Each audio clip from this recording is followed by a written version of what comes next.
Em nome do Pai, do Filho e do Espírito Santo. Amém. Hoje, dia 16, terça-feira, e aqui nos colocamos na presença de Deus. Mais um encontro, mais um momento na Palavra de Deus. Abra teu coração para tudo aquilo que Deus tem a te ensinar. Seja fiel, tanto na escuta quanto na vivência da Palavra de Deus. O Evangelho de hoje é de São Mateus, capítulo 19, versículos de 3 a 12.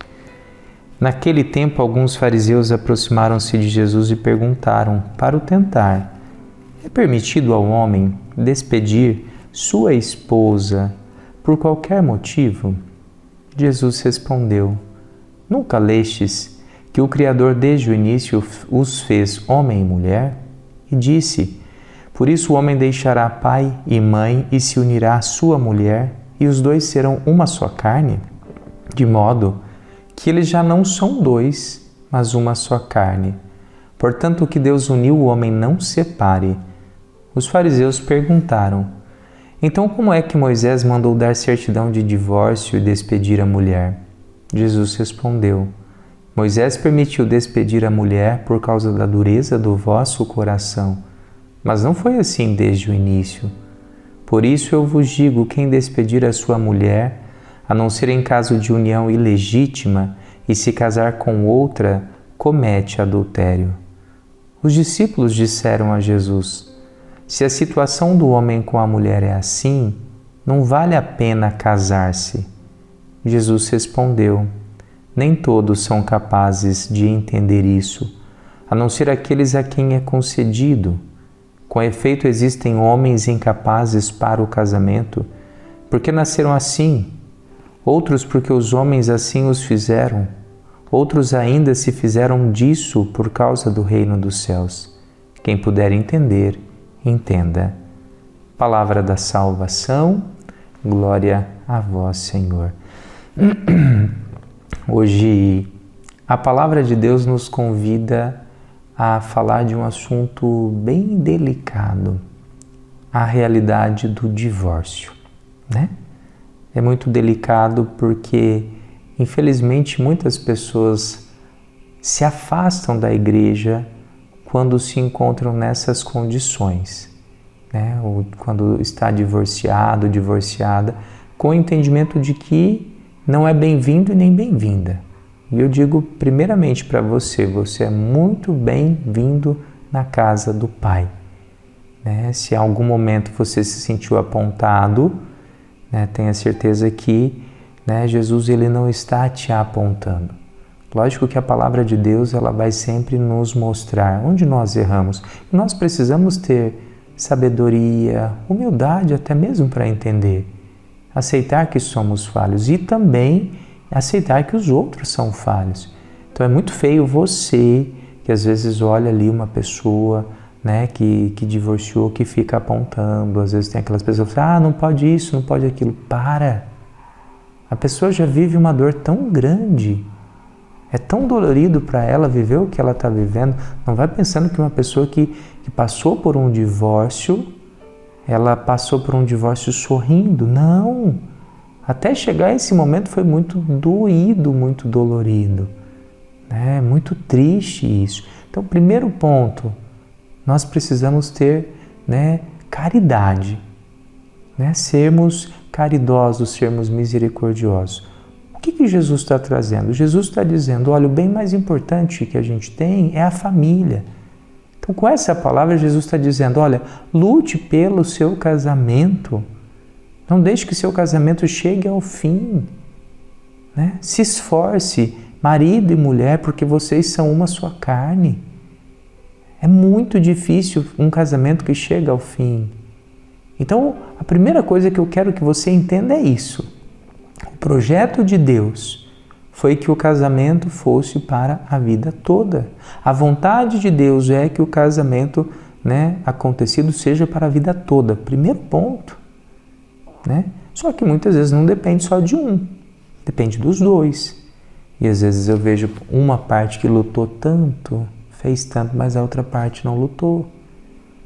E às vezes diante disso aquele casamento chega ao fim, né? Mas a palavra está dizendo, olha, né, na vontade de Deus, a vontade de Deus não é o divórcio. O divórcio acontece por causa da dureza do coração.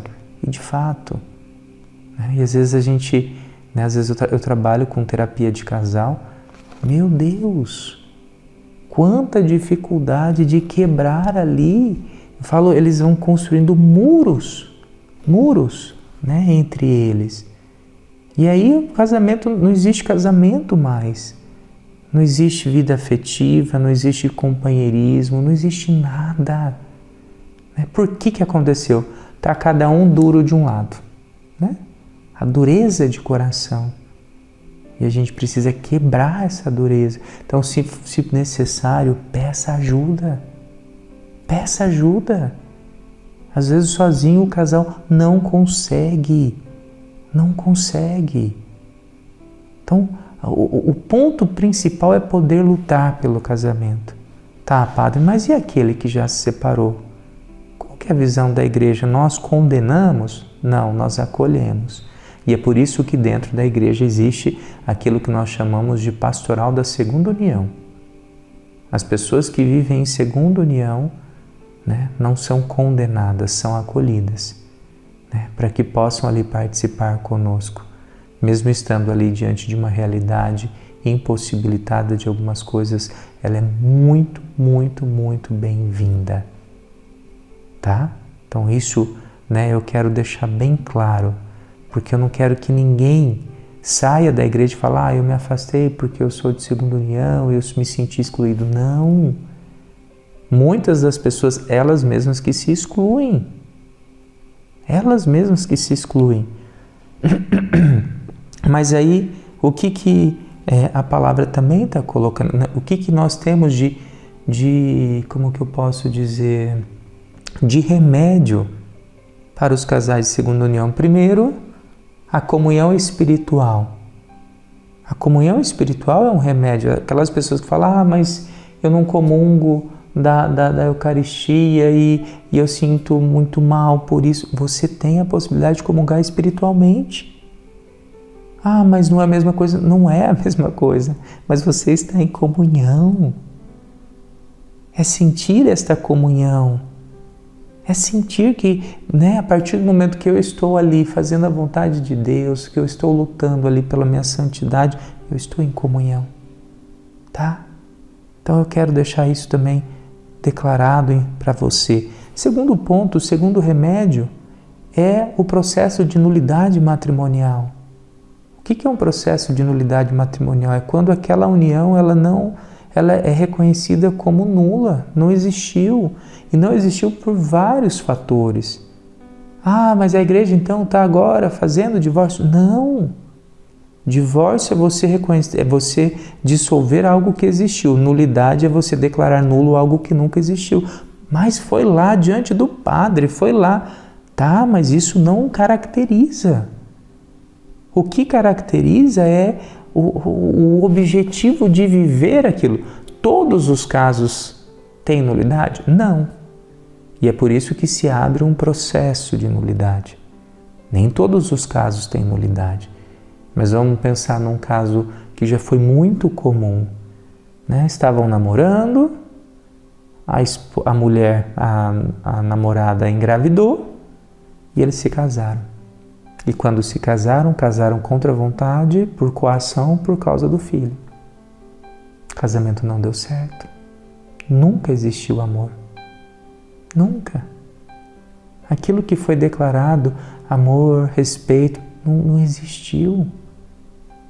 Quando você ali alinha, você percebe que aquela união é nula. Não é real. Eles não transformaram aquele casamento num casamento. Então são tópicos assim, não vou entrar em outros, mas são várias questões. E às vezes a gente precisa olhar para isso como remédio, né? Como remédio. Então, esse é um ponto aqui que a palavra de hoje vem trazer. Eu gosto muito de trabalhar esse tema porque eu me sensibilizo muito com as pessoas que se divorciaram, né? Eu me sensibilizo né? Se para muitos ali eles são vistos como vilões, onde já se viu, vocês estão em pecado, né? Eu me sensibilizo porque, né, só Deus sabe talvez o que vocês passaram até chegar a esse momento, tá? Então, se sinta acolhido, se sinta amado, e você que tem o teu casamento, lute por ele, lute, né? Deus declara aqui que é o bem mais importante que você tem.